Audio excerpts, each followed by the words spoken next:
Salam sejahtera, terima kasih karena bersama dengan saya di Nazilin Unity Channel. Ini satu lagi laporan paling mengejutkan seluruh Malaysia.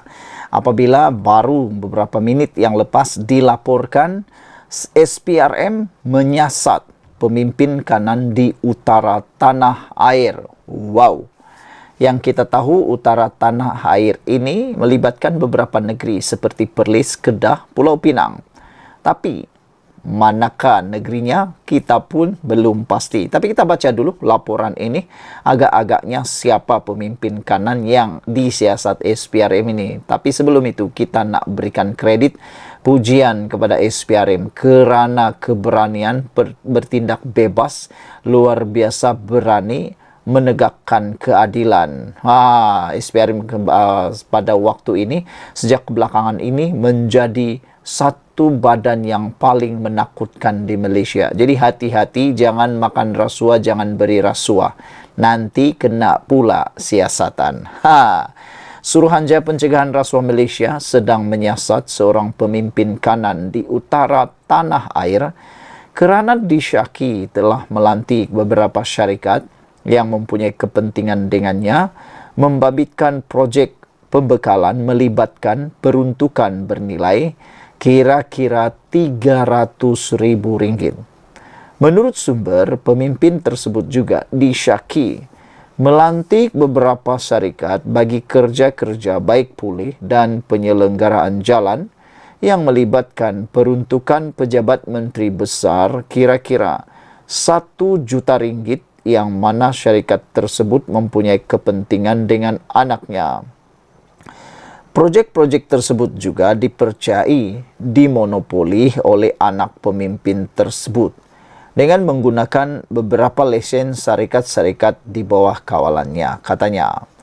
Menurutnya, kesalahan tersebut dipercayai dilakukan sejak Januari tahun lalu hingga Mac lalu dan syarikat-syarikat tersebut turut disyaki telah mengemukakan dokumen yang mempunyai butiran matan palsu bagi kerja-kerja tersebut selain diberikan komisen kira-kira 5% daripada nilai projek.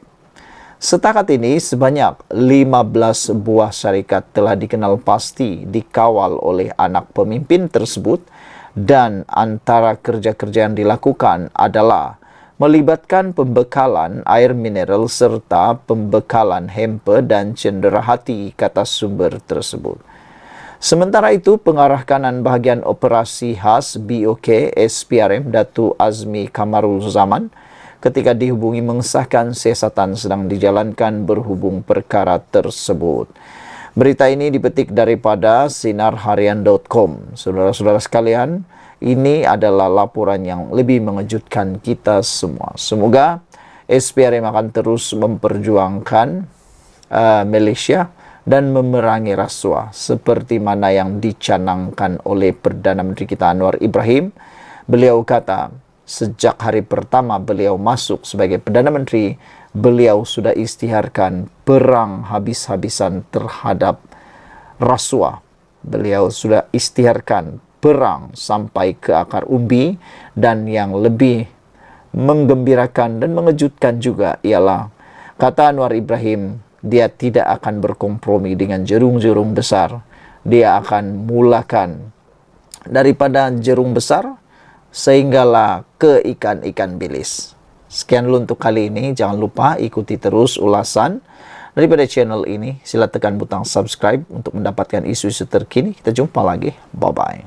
Salam sejahtera. Terima kasih kerana bersama dengan saya di Nazilin Unity Channel. Kali ini dalam kekecohan dan suasana meriahnya pilihan raya PRK KKB Kuala Kubu Baharu, ini pula yang tular. Uncle maki jentera PH rupa-rupanya hanya lakonan penyokong PN. Ini bikin malu. Ini betul-betul memalukan. Kantoilah uncle ini. Lakonan penyokong Perikatan Nasional PN yang bertindak memaki jentera Pakatan Harapan PH akhirnya terdedah. Rupanya individu berkacamata tersebut turut serta dalam perarakan semasa penamaan calon pagi tadi. Terdahulu, rakaman video lelaki Cina berkenan yang memarahi jentera PH menggunakan bahasa Melayu itu awal-awal lagi menimbulkan kesangsian di pihak penyokong kerajaan perpaduan. Namun, tentera cyber PN dilihat memanipulasi kemarahan kononnya akar umbi di Dewan Undangan Negeri Kuala Kubu Baru dengan petanda awal pengundi menolak calon kerajaan perpaduan. Kesian tengok jentera PH kena maki dengan angkol ini.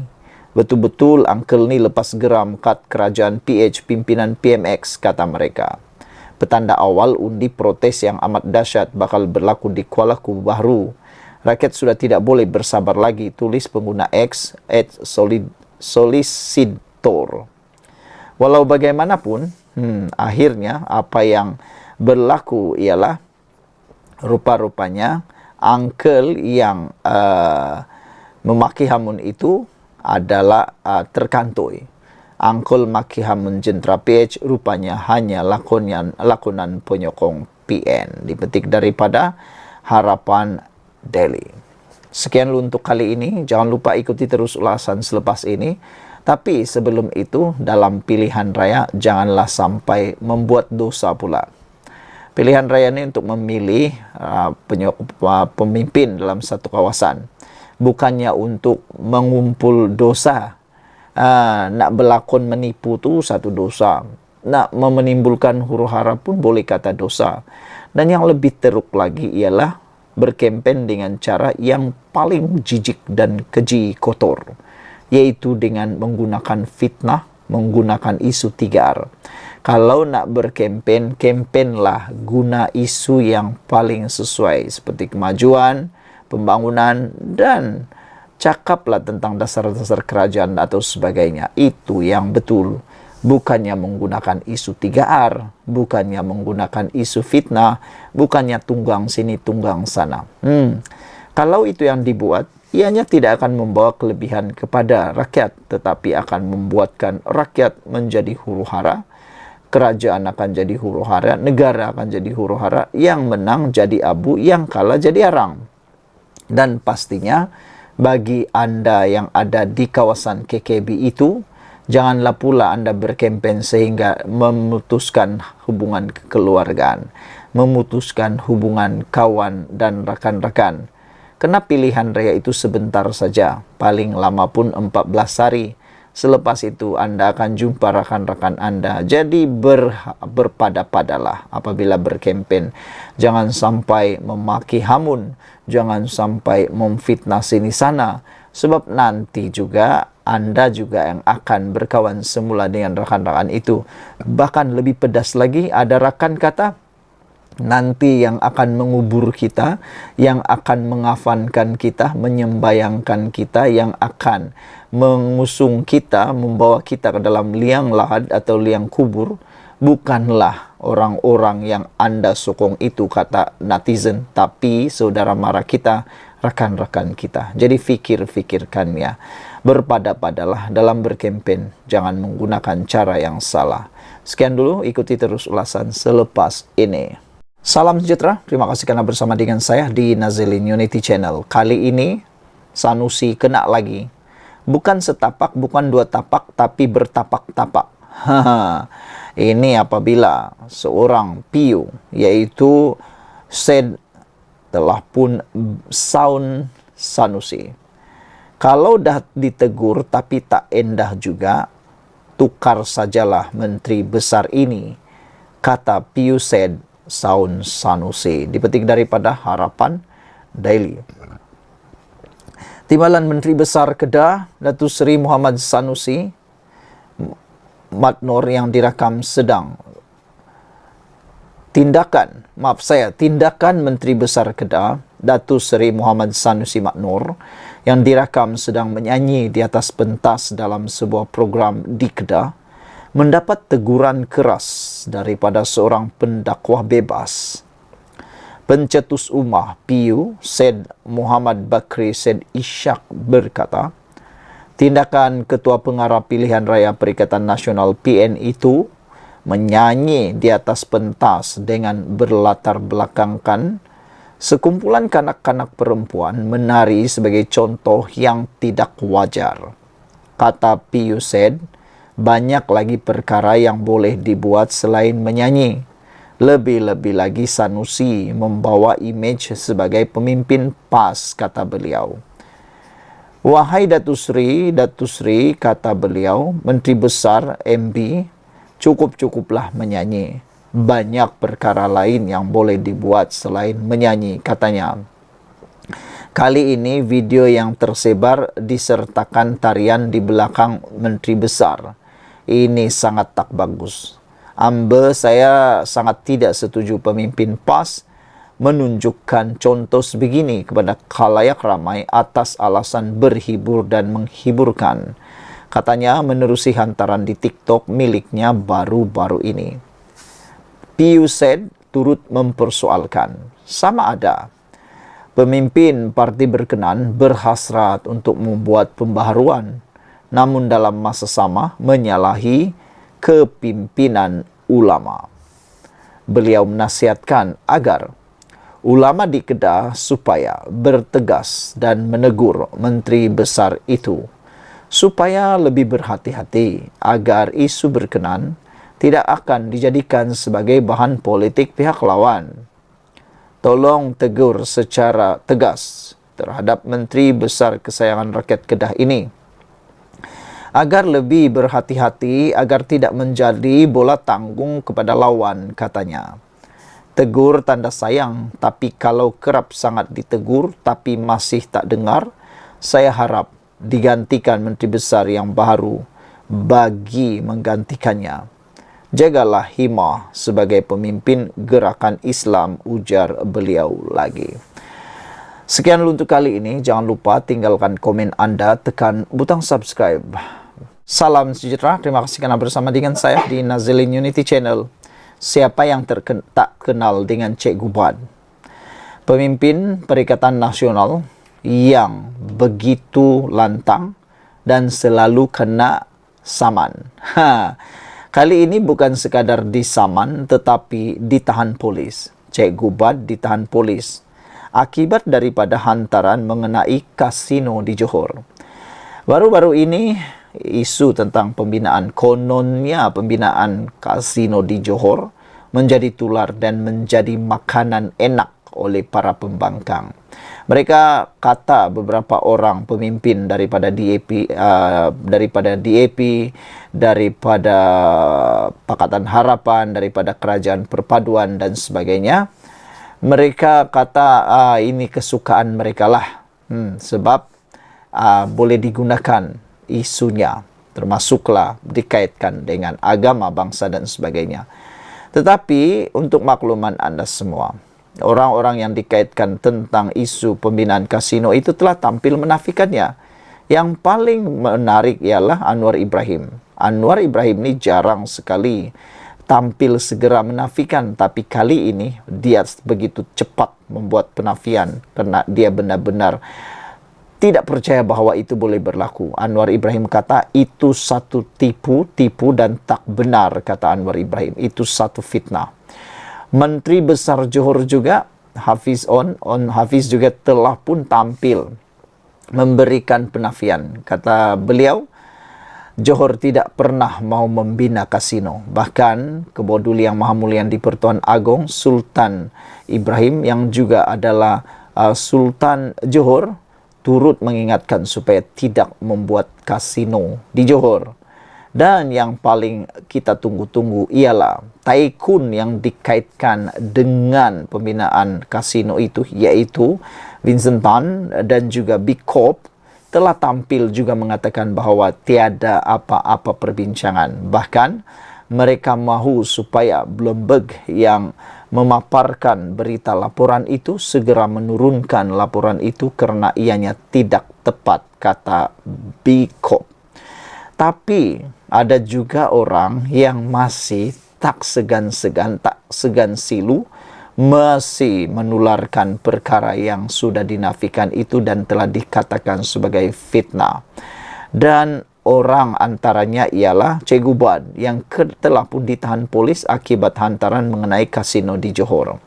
Badrul Hisham Syahrin yang lebih dikenali sebagai Cikgu Buan ditahan susulan catatannya berhubung pembukaan kasino di Forest City, Johor.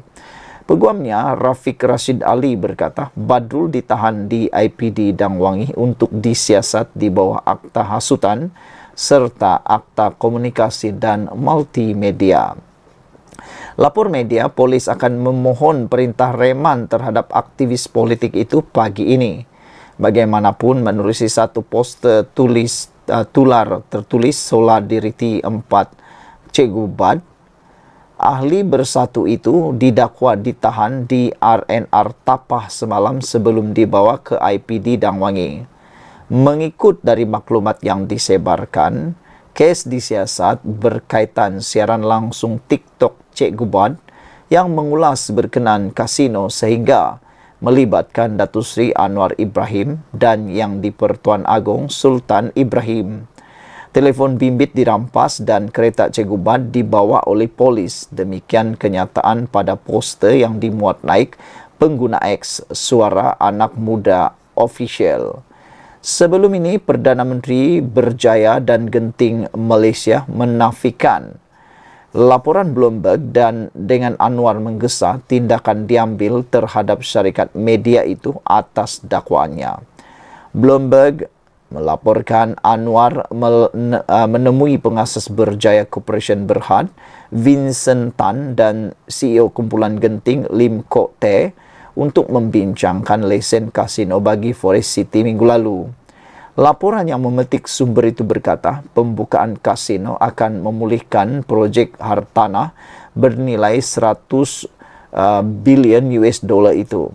Badrul dalam catatan Facebooknya menyindir kasino itu adalah hub kewangan yang diumumkan Anwar dan dia berterima kasih kepada Bloomberg serta Business Times menerbitkan artikel berhubung perbincangan itu. Sekian dulu untuk kali ini, ikuti terus ulasan selepas ini. Salam sejahtera, terima kasih kerana bersama dengan saya di Nazilin Unity Channel. Semalam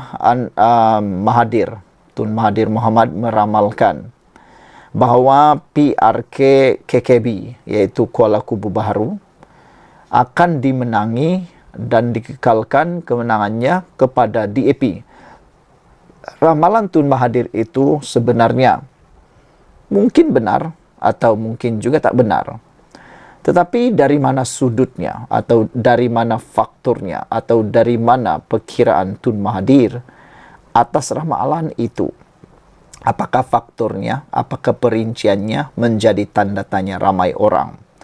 Ini apabila ada yang mengandaikan ramalan Tun Mahathir itu ialah satu reverse psychology ataupun dengan kata lain menyindir secara sinis. Walau bagaimanapun ada juga netizen yang kata bagaimanapun, macam manapun Mahathir menyindir perkara itu, yang pastinya kata netizen memang silap-silap hari bulan DAP akan menang lagi di kawasan tersebut. Dan Perikatan Nasional akan mengalami masa yang memalukan kali pertama tahun ini apabila akan kalah, kata mereka lagi. Saudara-saudara sekalian, ramalan Tun Mahathir sekadar psikologi terbalik menurut Sabudin. Pelbagai pihak tampil memberi reaksi apabila bekas Perdana Menteri Tun Mahathir Mohamad meramalkan calon Pakatan Harapan daripada akan menang dalam PRK Kuala Kubu Baru 11 Mei depan. Beliau adalah paling awal membuat ramalan berkenaan PRK Kuala Kubu Baru itu hanya beberapa jam selepas proses penamaan calon selesai. Bekas Perdana Menteri dua kali itu meramalkan demikian berdasarkan hakikat bahawa undi Melayu berpecah berbanding pengundi Cina yang solid kepada PHDAP. Jumlah pengundi di situ lebih ramai Melayu daripada Cina, tetapi Melayu berpecah, Cina bersatu, kata Mahathir. Jadi kemungkinan ialah DAP menang, katanya di sebuah majlis hari raya semalam. Walau bagaimanapun, ramai para penyokong DAP mengatakan bahawa parti DAP bukannya hanya dimiliki oleh orang Cina. parti DAP bukan hanya dianggotai atau ahlinya orang Cina. Kerana sekarang ini dalam parti DAP sudah ada beberapa ahli parlimen orang Melayu dan sudah ramai pemimpin-pemimpin Melayu dalam DAP. Bahkan ramai penyokong-penyokong mula menyokong DAP dalam kalangan orang Melayu. Jadi oleh sebab itulah, mungkin itulah kebenaran yang patut ditelan oleh Tun Mahathir. Walaupun ianya reverse psychology, tetapi terbukti besar kemungkinan DAP memang akan menang di KKB. Walaupun ramalan Tun Mahathir itu mungkin ada benarnya sekurang-kurangnya pada ketika ini, namun setelah tempo kempen berjalan selama 14 hari, pelbagai kemungkinan lain boleh berlaku. Begitupun seperti semua maklum, sejak terpelanting daripada jawatan Perdana Menteri pada tahun 2020 lalu, Tun Mahathir tidak pernah lagi suka kepada PH dan DAP. Dengan itu, ramalannya bahawa PH DAP kemungkinan besar akan menang bukanlah petanda sokongan, gambaran keyakinan atau keinginannya mahu DAP atau PH menang di Kuala Kubu Bahru. Kalau ditanya baik secara berdepan atau sembunyi-sembunyi, jawapan Tun Mahathir adalah pasti mahu PH-DAP yang dibantu UMNO kalah di Kuala Kubu Bahru. Ramalan beliau itu sebenarnya sekadar reverse psychology atau psikologi terbalik agar pengundi Melayu secara segera bangkit dan keluar beramai-ramai memberi undi kepada calon PN atau bersatu. Saudara-saudara sekalian, jangkaan beliau, pengundi Melayu tentu lebih selesa diwakili wakil rakyat Melayu berbanding bangsa lain, terutama di kawasan di mana mereka adalah pengundi majoriti. Dengan ramalannya itu, harapannya tidak lain agar pengundi Melayu yang merupakan majoriti di Kuala Kubu Bahru tidak mensia-siakan undi mereka dan keluar beramai-ramai. Berdasarkan hakikat pengundi Melayu agar majoriti, jika peratusan keluar mengundi mereka adalah tinggi, keadaan itu boleh menewaskan pengundi Cina yang bukan majoriti yang didakwanya solid kepada PH-DAP itu. Harapan lain di sebalik ramalan itu ialah barangkali Tun Mahathir berharap PN akan segera mengundangnya untuk turut sama berkempen kerana dalam hatinya berasakan beliaulah pejuang Melayu tulen di negara ini. Jika beliau diundang berkempen dan berjaya memusingkan sejumlah pengundi Melayu dan akhirnya calon PN beroleh kemenangan, bererti hidup baliklah nyawa politiknya selepas ini. Yang penting bagi Tun Mahathir melalui kemenangan Perikatan Nasional PN di Kuala Kubu Bahru nanti, beliau telah berjaya mencalarkan imej Perdana Menteri ke-10 yang akan digambarkan tidak lagi mendapat kepercayaan rakyat. Tetapi jika calon PH-DAP benar-benar menang pula, Tun Mahathir juga sudah sedia dengan jawapannya. Jawapannya, saya dah kata awal-awal lagi. Dia tidak rugi apa-apa. Cuma laba besar dapat dikutipnya jika melalui psikologi terbalik ini, calon PH-DAP berjaya dikalahkan pada 11 Mei nanti, sama tarik dengan hari ulang tahun kelahiran UMNO. Sekian dulu untuk kali ini, ikuti terus ulasan selepas ini.